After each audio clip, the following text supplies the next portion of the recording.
ओम शांति। जब ऐसे ऐसे गीत हम सुनते हैं तो रोमांचित हो उठते हैं। बाबा का प्यार जिन्होंने पाया है,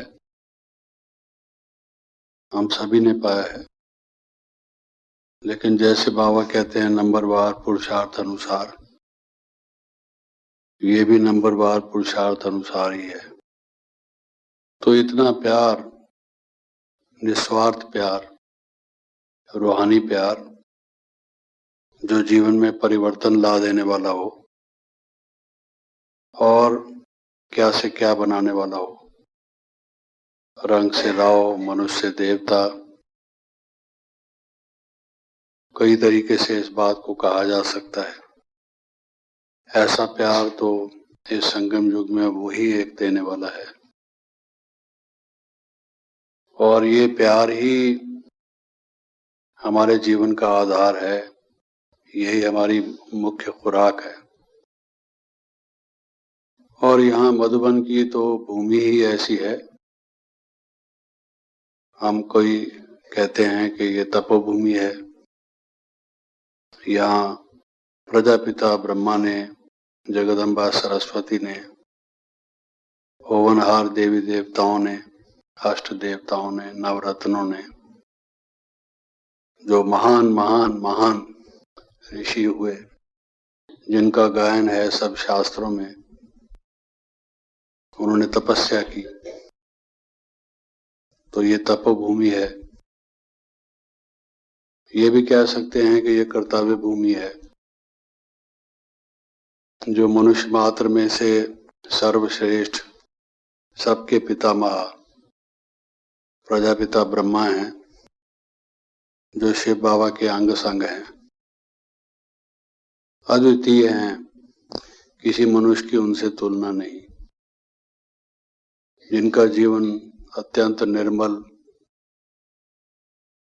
योग से तपा हुआ और सर्वगुण संपन्न जिनकी स्थिति है, आदर्श जीवन जिसको कहा जाए, तो उनकी कर्तव्य भूमि है। शिव बाबा की भी कर्तव्य भूमि है। जगदम्बा सरस्वती, जिनको ज्ञान, ज्ञानेश्वरी, ज्ञान की देवी माना गया है, लोग जिससे विद्या का दान मांगते हैं,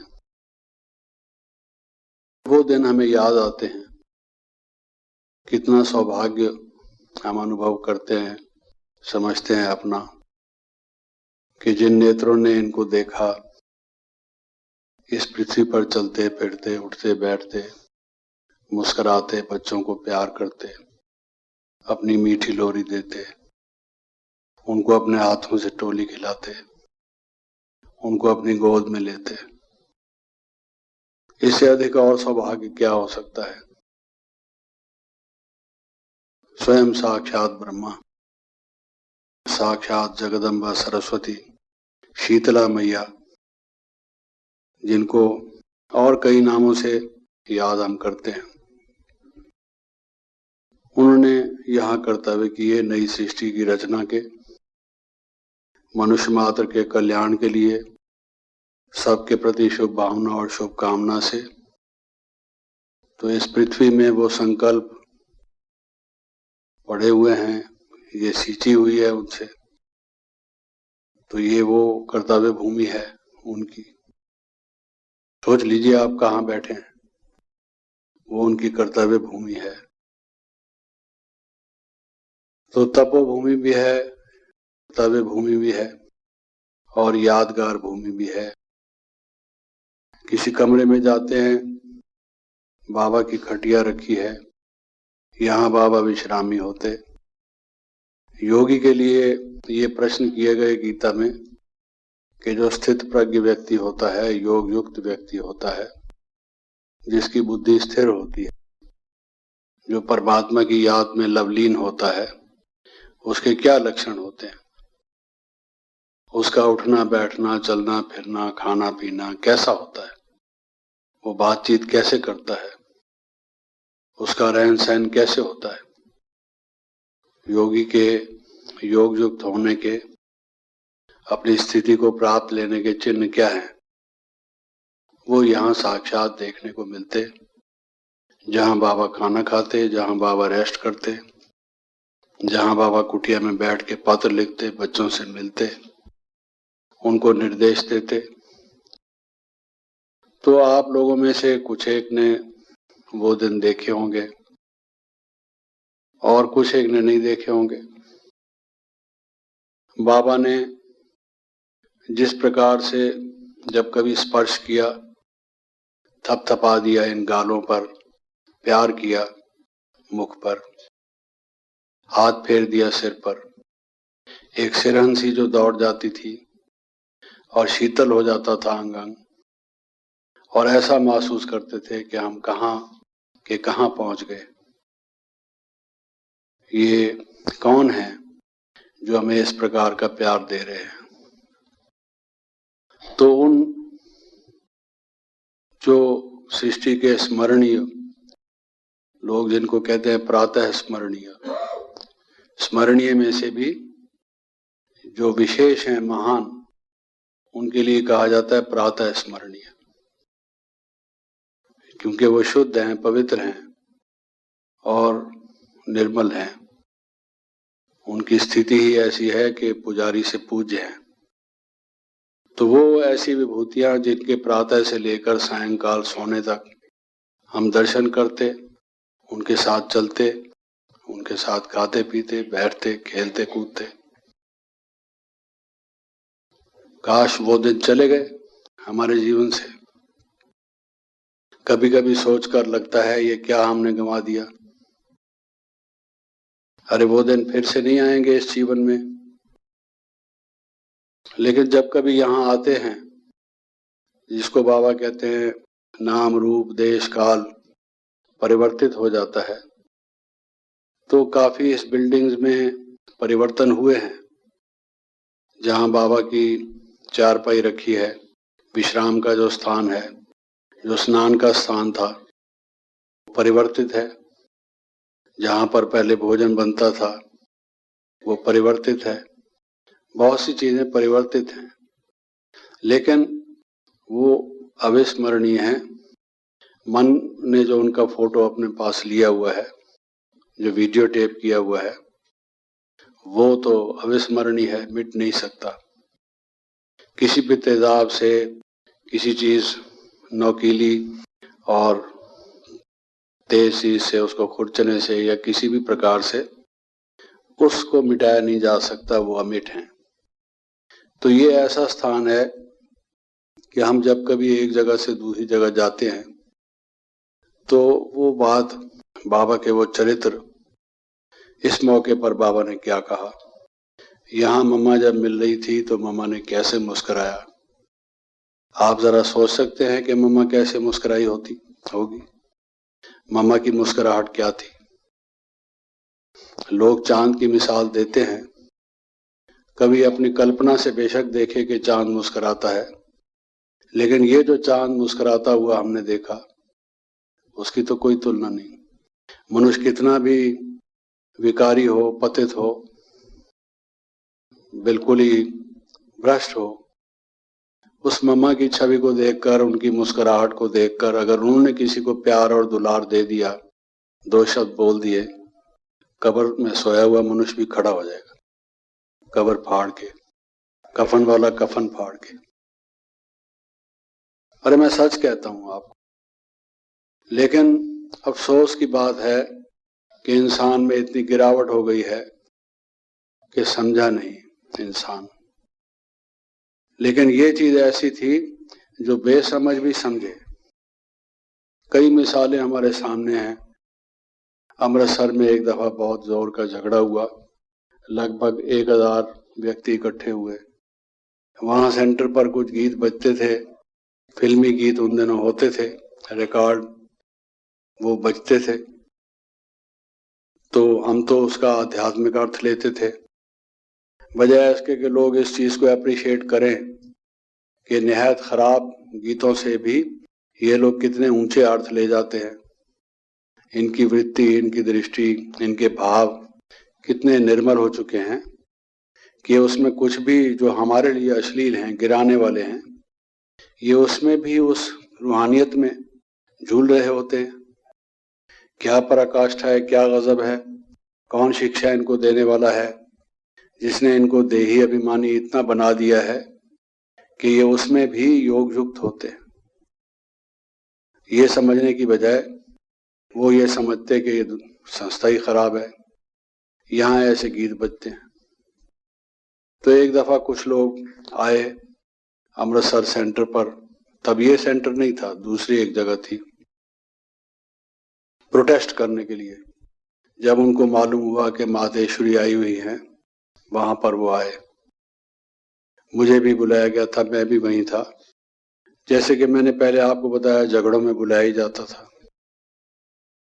जैसे भगवान कहते हैं जहां धर्मग्लानि है वहां मैं हूं, तो जहां झगड़ा है वहां मैं हूं, ऐसा समझ लीजिए।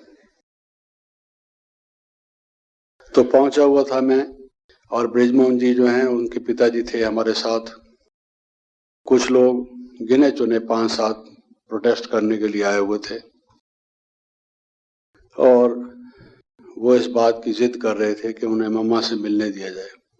हम अभी अभी जाके पहुंचे ही थे, और हम सोच रहे थे कि कुछ इंतजाम किया जाए ताकि ये लोग जो गड़बड़ करने का इरादा रखते हैं उसको पहले से हम कुछ करें। लेकिन किसी बहन ने वो एक गीत बजा दिया, जब तक हम कुछ कर पाते, मेरा लाल दुपट्टा मलमल।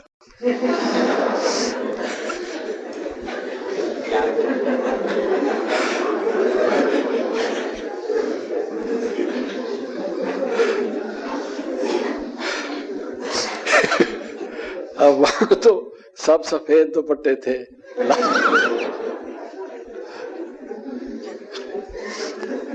लाल दुपट्टा तो कोई भी नहीं था। लेकिन जैसे वो कबीर कहता है, लाली मेरे लाल की जित देखूं तित लाल, तो उस गीत में सबको सफेद भी लाल दिखाई दे रहा होगा, तो उसने बजा दिया। वो जो लोग प्रोटेस्ट करने आए थे उनको एक और मौका मिल गया। उनकी आग जो सुलग रही थी वो भड़क गई। बहुत गुस्से में आके तैश में उन्होंने कहा, दरवाजा खोलो। दरवाजा बंद किया हुआ था कुछ बहनों ने, क्योंकि मामा अंदर थी। तो जब उन्होंने नहीं खोला, उन्होंने धक्के दे के, टांग मार के जबरदस्ती उस दरवाजे को तोड़ दिया, खोल दिया। कि मिलने क्यों नहीं देते, अंदर क्या हो रहा है, क्यों नहीं आने देते बाहर के लोगों को। हर एक धार्मिक स्थान में कोई भी व्यक्ति आ सकता है, आप लोगों ने दरवाजा क्यों बंद किया है। तो हम जबरदस्ती आएंगे। तो वो चले गए अंदर। कुछ लोग और भी थे जो बाहर ठहरे। उन्होंने जो अपने उनके कुछ विशेष प्रतिनिधि थे, नेता थे, उन 2-4-5 को कहा। उन्होंने कहा कि हम होकर आते हैं। तो वो बहुत ही घुसपैठ करते हुए अंदर ढूंढते हुए, वहां फर्स्ट फ्लोर पर मम्मा बैठी थी योग में, और बहनें नीचे खड़ी हुई थी। मना किया उनको जाने के लिए, लेकिन जिद में थे वो, और वो चले गए। मम्मा योग में बैठी थी, तो वो कुछ नहीं बोले, जाके योग में बैठ गए और बोले कि ये इनकी साधना समाप्त हो जाएगी, फिर बात करेंगे इनसे। लेकिन वो साधना तो जगाने वाली साधना थी उनको भी। वो लोग भी मौन हो गए, बिल्कुल हिले जुले नहीं, पालती मार के अदब से बैठ गए। जो उनका क्रोध था, आवेश था, वो शांत हो गया शीतला मैया के सामने बैठकर, और वो बीगी बिल्ली बन के बाहर निकल गए। और जब बाहर निकले तो उन लोगों ने पूछा, देखा उन्होंने कि ये दबी पूछ से बाहर आए हैं, किसी ने पूछ मरोड़ दिया इनकी, कुछ हुआ है, बात क्या है। तो उन्होंने पूछा, भाई तुम लोग अंदर गए थे और झगड़ा करते हुए आग बबूला होकर गए थे, और तुम ये वापस जिस तरह से आए हो, माजरा क्या है, पूछा उन्होंने उनसे। तो बोले कि जी हम ब्रह्मा कुमारियों के बारे में तो कुछ भी कहें, लेकिन इनकी मातेश्वरी के बारे में कुछ नहीं कह सकते। उस जैसी बहन माता कोई और नहीं हो सकती। आप जाके देख लीजिए, वो इतना योग युक्त, इतना शांत, इतना वहां पर वातावरण है कि इनकी मातेश्वरी जो है उसके बारे में अगर आप कुछ कहेंगे तो हम भी आपकी बात मानेंगे नहीं। हम अपनी आंखों से देख कर आए हैं, वो तो माँ है सचमुच। उनसे माँ के प्यार की भाषा आती। मामा ने कुछ नहीं बोला उनको, उन्होंने भी कुछ नहीं बोला, बस नेत्रों से ही लिखा पढ़ी हो गई, आपस में एग्रीमेंट हो गया, सिग्नेचर की भी जरूरत नहीं रही, डेट भी नहीं लिखी और वो बाहर चले गए। और उन लोगों ने उनको यही कहा, अच्छा तो तुम्हारे ऊपर भी जादू हो ही गया।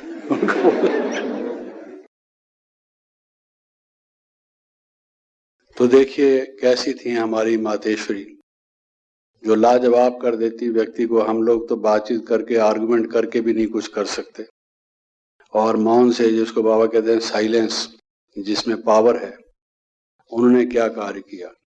ऐसे ही दिल्ली में एक दफा मातेश्वरी आई, तो एक बहन है जिनके पति उनसे बहुत झगड़ा करते थे। उन्होंने आर्य समाज में जाके कईयों से बावेला किया कि इस संस्था को बंद कराओ, ये घर पिटाते हैं, हमें पति पत्नी का नाता समाप्त करके बहन भाई बनाते हैं, जैसे लोग आक्षेप करते थे। बहुत ही उग्रवादी व्यक्ति था। उग्रवादी शब्द तो अभी निकला है, एक्सट्रीमिस्ट, लेकिन वो तब से ही, पहले से ही था। अखबार वालों को मालूम नहीं था कि उग्रवाद की हिस्ट्री कहाँ से शुरू हुई, वो उनको नहीं पता। तो वो व्यक्ति वहां पहुंचा और राजौरी गार्डन सेंटर पर, तो मैंने आपको बताया जहां झगड़ा होता था वहां मैं तो होता ही था, नारद मुनि की तरह से। तो वहां भी पहुंचा हुआ था। तो मैं था, रुक्मणी बहन जो आजकल राजौरी गार्डन में है वो थी, और वो व्यक्ति वहां पहुंचा।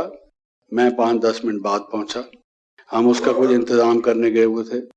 वो पहुंचा और मैंने मातेश्वरी से बात करनी है, वो कहाँ है, उनसे मुझे मिलाओ। बड़े जोश में था, 1-2 बल्ब तोड़ दिए और जो कुछ भी कुर्सी वर्सी पड़ी थी पटक दी उठा के। बहुत ही गुस्से में था। खसियानी बिल्ली खंबा नोचे, जो उसके सामने आया उसको तोड़ फोड़ करता गया। एक्सट्रीमिस्ट जो था, तो वो अंदर घुस के अपना जो भी काम करता था करता रहा। फिर मम्मा को उसने ढूंढने की कोशिश की, मम्मा उसको दिखाई नहीं दी, मिली नहीं। उसने सोचा है यहाँ जरूर, मुझे पूरी इंफॉर्मेशन है कि वो यहाँ है। ऊपर गया तो मम्मा एक कुर्सी में बैठी थी और चारपाई पड़ी हुई थी एक वहां सबसे ऊपर। रात का टाइम था, थोड़ी देर में मम्मा को विश्राम करना था। अचानक से जाके वो पहुंचा। मम्मा को किसी ने इंफॉर्मेशन दे दी थी कि ऐसे आया है, वो ऊधम मचा रहा है, ऊधम सिंह है। तो पहुंच गया वो। तो वो मम्मा ने कहा, मम्मा को उसका नाम भी बताया गया था, उसने पत्र भी लिखे थे मम्मा को। उसको कहा, आओ गिरधारी बच्चे बैठो। तो वो उसने सोचा कि मुझे बैठना महान व्यक्तियों के सामने शोभा नहीं देता, वो पांव में बैठने लगा। देखिए इतना परिवर्तन तो उसमें पहले ही आ गया। नहीं ये चारपाई पड़ी है, बैठो। तो जब मम्मा ने 2-3 दफा कहा, वो बैठा, बैठ के बात कुछ नहीं और वापस आ गया। और अंत में यही जाकर बोला कि मैं नहीं समझता कि मम्मा कोई ऐसी शिक्षा देती है, मेरी औरत ही बेवकूफ है।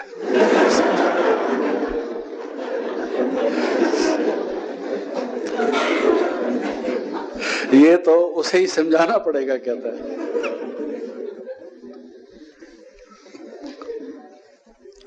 ऐसे ही उस व्यक्ति ने उस वक्त तो ये समझ लिया, बाद में कुछ दिन के बाद फिर कामात क्रोधोपजायते, जिसको बाबा कहते हैं, विकारी व्यक्ति था। थोड़े समय के बाद फिर उसको क्रोध आया।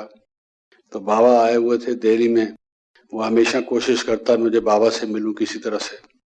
हम लोगों ने पास बनवाए हुए थे, यहाँ लटकाते थे कि कोई बाहर के व्यक्ति ना आए। और जब बसेस जाती थी तो वो बस में बैठने की कोशिश करता था कि इनमें छिप के मैं भी चला जाऊं, बाबा से मिलूं। तो बहुत मना किया लोगों ने। एक दफा कहता है, बस के नीचे आ जाऊंगा लेकिन जाऊंगा जरूर, आज मैं मिल के ही रहूंगा। उन्होंने देखा ये हमारा भी टाइम खराब कर रहा है, सारी बस रोक रखी है इसने, वहां जाके इसको उतार के काबू करेंगे, अभी बस तो चलने दो। तो पहुंच गया वो वहां। पहुंचने के बाद उसको रोका गया कि आप यहाँ तक अगर लास्ट लाइन जो थी वहां बैठाएं उसको, वो उसको वहां बिठाया तो सही, वो जो जिस भाई ने बिठाया बिठा के थोड़ा इधर उधर हुआ, वो आगे जाके बैठ गया। आगे बैठ के और कहता है कि कितने अफसोस की बात है, कितने अफसोस की बात है, इन लोगों ने मुझे आज तक बाबा से मिलने नहीं दिया। अगर बाबा से मिलने दिया होता तो मैं इतना जो शरारत करता रहा कभी ना करता। इस बाबा को देखकर कोई सोचेगा, कोई ये सोचेगा कि गलत इस संस्था है? इतना उनके मुख पर तेज है, इस उम्र में इतना सीधी कमर से वो बैठे हैं सारा टाइम, और इतनी उनकी वाणी में ओज है, मिठास है, मन को लगती है उनकी बात, आंखों में कितनी उनकी चमक है। और इस व्यक्ति के बारे में कोई गलत सोच सकता है? और ये ब्रह्मा कुमार बेवकूफ हैं जो बाबा से मिलने ही नहीं देते लोगों को, समझा? मना करते हैं। और इनको ये मालूम नहीं है कि, तो मैं ये कह रहा था कि ये तपोभूमि भी है, कर्तव्य भूमि भी है और स्मरणीय स्थल है। यहाँ जो टावर ऑफ पीस है, शांति स्तंभ, उस पर लिखा हुआ है आबू सर्व से महान, आबू सर्व महान तीर्थ है। तो ऐसे स्थान पर आप रहते हैं तो उस स्थान की इतनी जिसकी महिमा है, गायन है जिसका, उसमें रहने वालों की कितनी जिम्मेवारी हो, आप ये सोचिए।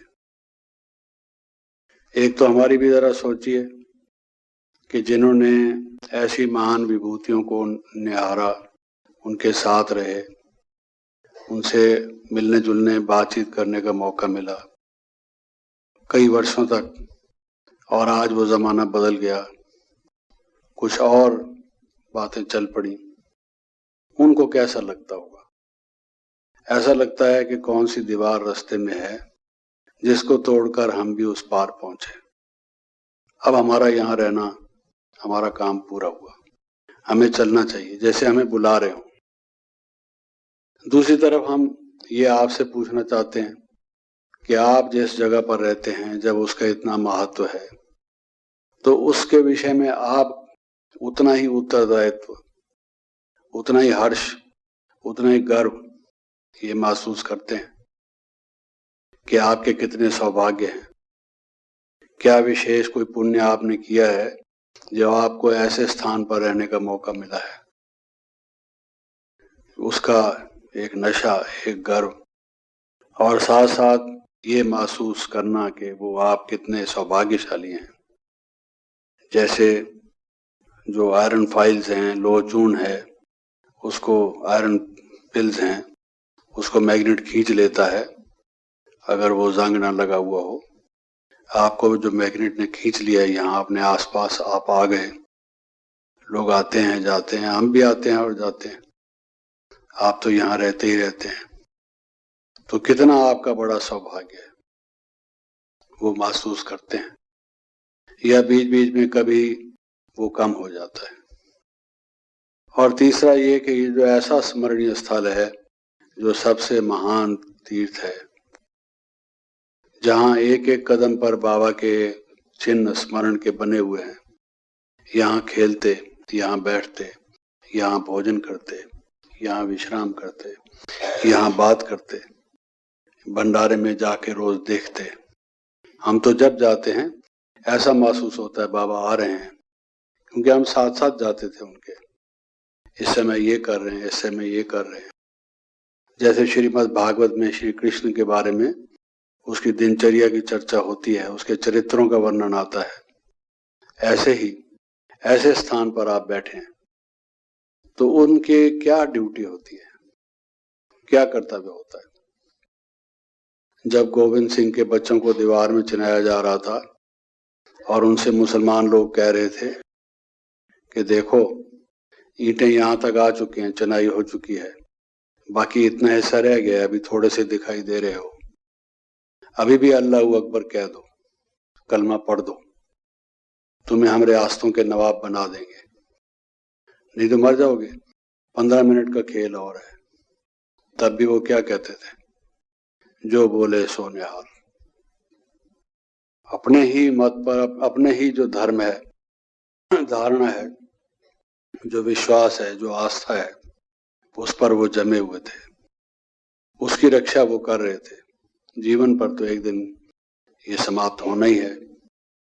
तो ऐसी पवित्र भूमि, ऐसी नई सृष्टि की रचना की भूमि, जहां स्वयं शिव बाबा अवतरित होते हैं, दुनिया को इस चीज का नहीं पता, जो परात पर, परे से भी परे, ब्रह्मलोक के, परलोक के रहने वाले परम धाम से शिव बाबा आते हैं। हम दुनिया के बच्चों से मिलते हैं, अपना कर्तव्य कर रहे हैं, जिनको लोग ढूंढते रहे, जंगल की खाक छानते रहे, मिले नहीं। जहां पर वो आते हैं उसकी क्या विशेषता है, उसके प्रति हमारे क्या कर्तव्य बनते हैं, उसकी पवित्रता की, उसकी शांति की, उसकी मर्यादा की, उस पृथ्वी की, उस घर की, उस भूमि की, उस आश्रम की, उस यादगार की, जो तीर्थ है, उसकी संभाल करने में हमारी कितनी जिम्मेवारी होती है। भगवान कौन सी रचना रच रहे हैं, क्या कर्तव्य भूमि है, क्या तपस्या सिखा रहे हैं, किस लिए ये स्मरणीय भूमि है, वो हमारे चरित्र से, हमारी एक्टिविटी से, हमारे व्यवहार से वो छलकनी चाहिए। केवल कह देने से तो ऐसा नहीं होता। तो क्या हम सब ऐसे हैं कि जिसको देखकर लोग कहें कि ये भगवान की रचना है? बाइबल में कहा गया है कि God created man in his own image. परमात्मा ने जो दुनिया रची, नई दुनिया बनाई, उसमें जो मनुष्य थे, नर नारी थे, वो उसके समान थे। वैसे ही उनमें गुण थे जैसे परमात्मा में गुण है। जैसे हम आमतौर से कहते भी हैं कि रचयिता के गुण रचना में आते ही हैं, हम उसकी रचना है, और ऐसी रचना जो यहाँ बैठे हैं। तो उसमें ऐसे गुण हों जो स्वयं बाबा के गुण हों। जिस तरह से बाबा मीठी वाणी से बोलते, प्यार से बोलते, और हमारा सद्व्यवहार आपस में कैसा हो, हमारा रहन सहन कैसा हो। जब उसकी कर्तव्य भूमि थी, उनका जीवन कितना सादा था। उनके जीवन में क्या कोई लौकिक, कोई प्रकृति की, किसी पदार्थ की कोई इच्छा थी? कोई धन की, मान की, शान की इच्छा थी? आज तो हम इतने फूल सबको पहनाते हैं। बाबा ने तो मना किया था कि तुम ही फूल हो, मुझे तुम फूल, चेतन फूल चाहिए, मानवीय फूल। इस पर खर्च मत करो, इसके जो पैसे हैं सेवा में लगाओ, लोगों की सेवा में लगाओ। ठीक है, समय आता है कुछ सेवा के लिए, कोई कार्य समय और मौके को देखकर किए भी जाते हैं। लेकिन आज जो हमारी स्थिति है, क्या हम ज्यादा चड़क भड़क में, सज धज में, शोभा के पीछे ज्यादा चीज, कम खर्च, बाला नशीन, जिसको बाबा कहते हैं, बाला नशीन तो होनी चाहिए, ऊंची क्वालिटी तो होनी चाहिए, लेकिन कम खर्च की भी होनी चाहिए। क्या हमारा ये भाव रहता है कि हमारे ऊपर व्यक्तिगत जो खर्च हो वो कम से कम हो? दान दिया हुआ पैसा है। घर गृहस्थ में जो लोग रहते हैं वो अपनी मुश्किलात में से जीवन जैसे कैसे व्यतीत करके, किस प्रकार से सेवार्थ शिव बाबा को सामने रख के यहाँ वो अर्पित करते हैं, और कितने गुना उनको मिलता है होकर। तो वो सेवार्थ लगे, मिनिमम जो बेयर नीड्स हैं, कम से कम जो हमारी जरूरियात हैं, उसको पूरा करने के लिए हम अपने ऊपर लगाएं। उसके अलावा हमें नहीं चाहिए। कोई हमें गुलाब जामुन खिलाता है, हमने खाया, कहता है एक और ले लो। क्यों ले लें भाई? चलो उसका तो प्यार है, वो प्यार की अभिव्यक्ति करने के लिए कहता है एक और ले लो, स्नेह है उसका, और स्नेह के लिए ये शिष्टाचार भी है। कोई मेहमान है, कोई व्यक्ति जो आपसे स्नेही है, वो कहता है, ऑफर करता है। ऐसा तो नहीं कहेगा दूसरा नहीं खाना, बैन तो नहीं लगा हुआ, लेकिन हमें दूसरी चीज, तीसरी चीज, चौथी चीज ऑफर करता है। क्यों खाएं? Why to waste? अभी एक टोली खाई, अभी दूसरी टोली, अभी तीसरी टोली। सुबह को 7 बजे से लेकर रात को 10 बजे तक 20 टोली अगर हमने खाई, 21 जन्म सतयुग की, और 20 टोली हमने खाई, सोचिए, तो ये क्या उसके साथ पैरेलल है? हमने उससे मेल मिलाना है इसका। तो हमको जितना भी मिनिमम सादगी का जो जीवन है, हमें कुछ भी नहीं चाहिए। हम शरीर को स्वस्थ रखने के लिए भोजन करते हैं, क्योंकि ब्रह्मा भोजन सर्वोत्तम है, अमृत के समान है। किसी भी सेंटर पर हम भोजन करते हैं, यहाँ भी भोजन करते हैं, तृप्त हो जाते हैं, ऐसा आनंद आता है, ऐसी संतुष्टि होती है कि बात मत पूछो। ऐसा भोजन जीवन भर में कहीं भी संसार में ढूंढने से भी नहीं मिल सकता। बढ़िया से बढ़िया बनाने वाला भी ऐसा भोजन नहीं बना सकता। शिव बाबा की याद में रह के जो भोजन बनाया गया है, कमाल है उस भोजन की। मैं जब इंडोनेशिया में था, क्योंकि समय होता नहीं था, बहुत से देशों में चावल और दाल बना के मिला के खाता था, या चावल में ही आलू डाल देता था, वो खा लेता था। तो वहां पर चावल और दाल या चावल और मूंग बनाता था मैं। तो कुछ परिवार सुबह सुबह क्लास से पहले ही आ जाते थे और वो मैं ख़त्म नहीं कर पाया। वो मुझसे पूछे कि क्या आप बनाते हैं, तो मैंने बताया, कहते हैं थोड़ा सा हमें खिला सकते हैं। मैंने सोचा ये तो बीमार आदमी का खाना है, दाल और चावल, चलो इनको खिला दो, प्यार से कह रहे हैं तो उनको खिला दिया। क्योंकि ना कोई उसमें मिर्च मसाले, ना कोई खट्टा, ना चटपटा, कुछ भी नहीं था। वो तो सिंपल थे, नमक जरूर था उसमें। अगर वो भी ना डालता तो शायद दूसरे दिन ना मांगते वो।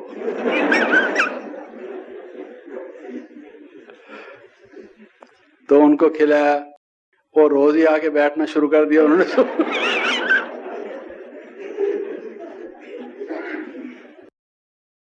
मैंने कहा भाई इसमें तुम्हें क्या मजा आता है?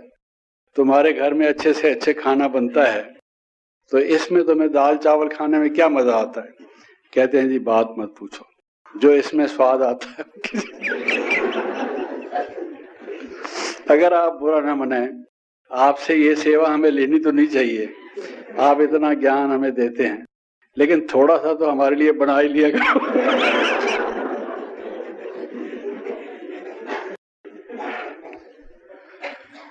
तो बाबा की याद में बनाया हुआ जो यज्ञ का भोजन है, वो भी हम कितने लकी हैं, बहुत लकी हैं। ऐसा भोजन कहीं भी चैलेंज है मेरा, नहीं मिल सकता।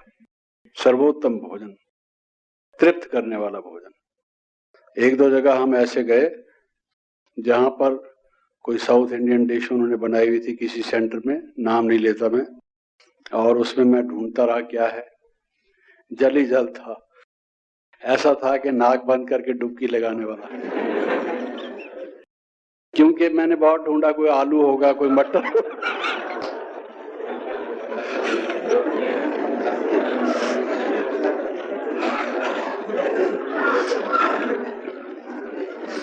उनको मैंने लिखा था कि भाई फलां व्यक्ति को भी बुलाना, वो परिचित है, वो उसका भोजन भी हमारे साथ रख देना। पहले दिन मैंने उनको लिखा था, उन्होंने उसको भी बुला लिया था। तो मुझे अपनी तो परवाह नहीं थी, मैंने कहा वो कहेगा कि हमें भोजन के लिए बुलाया है, तैरना तो मैं जानता नहीं, और इन्होंने भोजन ऐसा बना हुआ है जो तैराक ही खा सकता है सिर्फ। लेकिन ये पहले थी जब मैं रिसर्च कर रहा था इसमें क्या है। जब रिसर्च खत्म की, उसको खाना शुरू किया, मैं आपको सच बताता हूँ, बाबा की याद में तो हम बैठते ही हैं, इतना आनंद आया, इतना खुशी हुई उस भोजन को खाकर। कहीं भी हमने देखा किसी को कोई भोजन बनाना ना भी आता हो, सेंटर पर अगर किसी दूध को तला भी लग जाए ना, वो दूध भी इतना स्वादिष्ट होता है, बार उसमें अलग प्रकार का स्वाद होता है भाई। तो सेंटर का भोजन, ब्रह्मा भोजन, तो निस्संदेह ऐसा होता है। तो कहने का भाव ये है कि जो यहाँ रहते हैं, आप तो सबकी क्लासेस करते हैं, इतना आपको भी ये भी सौभाग्य है, बाबा की क्लासेस आपको सबसे ज्यादा मिलती हैं। दादियां यहाँ रहती हैं, गुलजार बहन जी कराते हैं, जानकी दादी कराते हैं। ओम शांति।